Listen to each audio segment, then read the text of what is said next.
Bonjour amis, je veux vous parler de la voiture Lexus LS.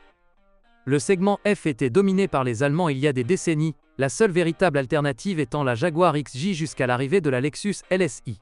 Ses détracteurs la qualifiaient de simple copie maladroite de la Mercedes-Benz classe SW140, mais ses partisans la jugeaient bien supérieure. Qui avait raison? Sous le capot de la Lexus LS de première génération se cache un moteur souple et parfaitement équilibré. Le V8 de 4,0 litres, très performant, développe 245 chevaux et propulse cette berline de luxe à une vitesse de pointe de 250 km/h. Le 0 à 100 km/h s'affiche au compteur en environ 8 secondes. Malheureusement, un moteur aussi puissant se caractérise par une consommation de carburant plutôt élevée. Si vous aimez appuyer fréquemment sur l'accélérateur, vous atteindrez facilement 18 L/100 km. Ceux qui conduisent prudemment peuvent même réduire leur consommation de carburant à 14 litres 100 km. 122,2 mpg.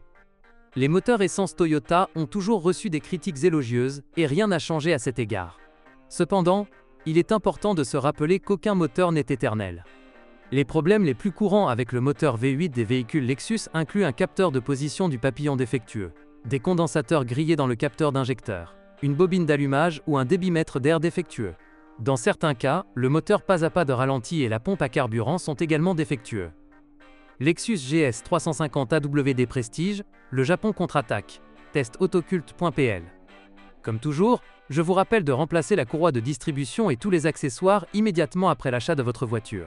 Cette opération doit être effectuée tous les 100 000 km, et je ne recommande pas de la reporter.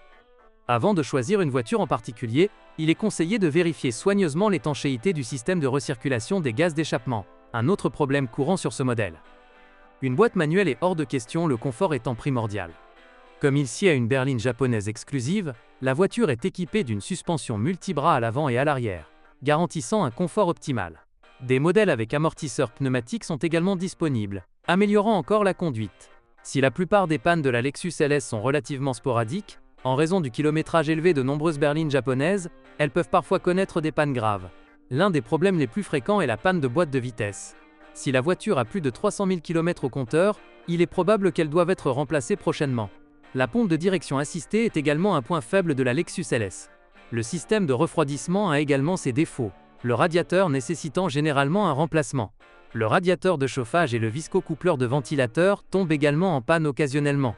Les propriétaires de la berline japonaise, en revanche, se plaignent d'un écran LCD défectueux sur le tableau de bord de la climatisation, et le compresseur est également sujet aux dommages.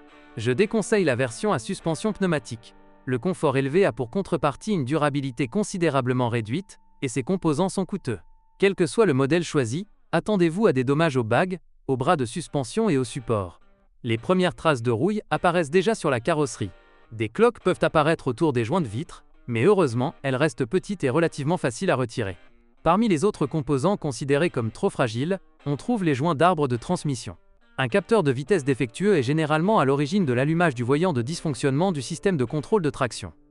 Conçue pour concurrencer les modèles européens du segment F, cette voiture se devait d'être convaincante, et elle l'est. Un moteur V8 puissant, et à la sonorité magnifique, offrant une bonne dynamique, un intérieur extrêmement silencieux, avec des sièges confortables, un excellent confort de conduite, une fiabilité incroyable, et un équipement généreux, voilà exactement ce à quoi une voiture de ce type doit ressembler. Malheureusement, il y a aussi quelques faiblesses. Les sièges en cuir s'usent assez vite, le système de direction est loin d'être de précision européenne, et la suspension réglée en douceur fait pencher la Lexus à chaque mouvement brusque du volant. Les principaux obstacles à l'achat d'une LS seront toutefois l'absence de moteur diesel, le nombre limité de garages spécialisés connaissant la LS, et le prix élevé des pièces détachées. Malgré ces défauts mineurs, la voiture a connu un succès considérable, comme en témoigne l'état actuel de la marque Lexus. La LSI n'est ni meilleure ni pire que la Mercedes-Benz classe S, elle est simplement différente. Merci de votre écoute. N'oubliez pas de vous abonner et de noter ma vidéo. Si vous connaissez des problèmes avec cette voiture que je n'ai pas mentionné, n'hésitez pas à les partager dans les commentaires. Bonjour les amis. Vous cherchez une voiture d'occasion? Vous devez prêter attention au site web carm.pro. Carm.pro est grand catalogue de voitures, moteurs, boîtes de vitesse. Et le meilleur, c'est que vous pouvez trouver des informations sur les pannes de n'importe quelle pièce. Complètement gratuit. Allez sur le site web carm.pro et découvrez tous les éventuels points faibles des voitures d'occasion.